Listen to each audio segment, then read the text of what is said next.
Now sleep. It's a hot currency at the moment, especially with the humid nights and bright early mornings that are leaving many of us sleep deprived and rather dopey. Yeah, and parents, you've got another challenge this weekend, trying to get the kids back into the school sleeping patterns. Well, never fear.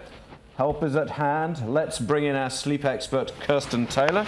My mic's falling Who's off, awake? Hello. I am awake. Sorry about that.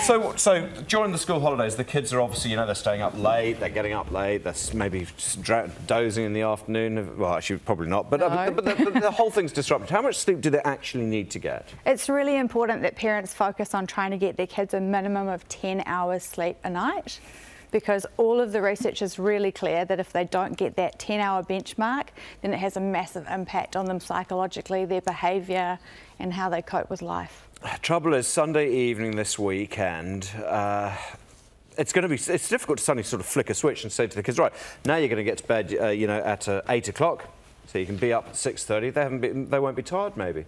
No, they won't be at all, and it's completely unrealistic for parents to do that to their children. It just creates a whole lot of stress in the home as well. So parents need to plan now. They need to think, okay, how many hours are they out of sync by? Is it only 1 hour or is it 2? And they need to start moving back by around 10 to 15 minutes a night, so that the kids don't rebel against it as well. Of course, what's making it tricky at this time of the year is it is just so hot and still so light when it really comes to bedtime for the kids, which is our bedtime as well, actually. So how do you alleviate that? Should everyone just get a fan? I mean, how much difference does it make? A fan is a great idea as long as it's not pointing directly at the child solidly while they're sleeping, so make sure it's oscillating. Also trying to get blackout curtains in the room. That blocks out the light and helps to stimulate the melatonin, which helps them to get sleepy as well. Eye masks are handy, and if the kid or child is too hot, then a nice damp cold flannel just sitting over their eyes can help them to wind down as well. I was going to say, even like a cool shower or a bath before bedtime, can that help get you a wee bit more sleepy? Yeah, it absolutely does. The change in temperature, the increase in temperature followed by the decrease does initiate sleepiness. Yep, that's a great free tip. Airflow is really important, isn't it? If you've got your windows open, make sure that the air is actually going through them. What about, you just mentioned the hot bath or something. What about other things you can do before the kid heads off to bed to help them wind down? Yeah, it's really important to not let the child watch, crazy scary movies or playing on the iPad right up until the last minute and then suddenly expect them to be able to just drop off to sleep. So do an hour and a half wind down routine, if you like. Take them away from technology, maybe get them in the kitchen cutting up some fruit with pineapple or orange and things like that has natural melatonin, or cherries, is it? Yeah, tart cherries great as well. Yep, it works for them. Diet, yeah, that would be quite a big part of it.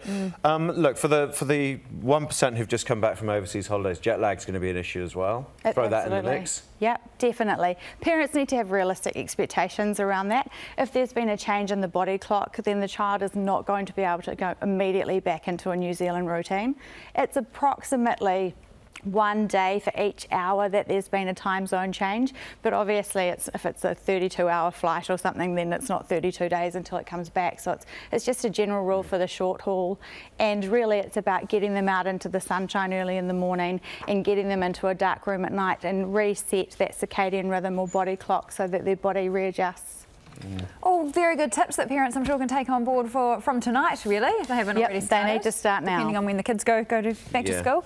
We were just looking, while we were talking to you, some of the images we were showing was of some little lady putting on her new school uniform and packing the new bag. It's all very exciting, isn't it? Very exciting. I also think parents don't need to stress it, If your child hasn't got enough, it's the first day back, take it easy. I reckon this is the way, Absolutely. It's just calm and kind. Cool.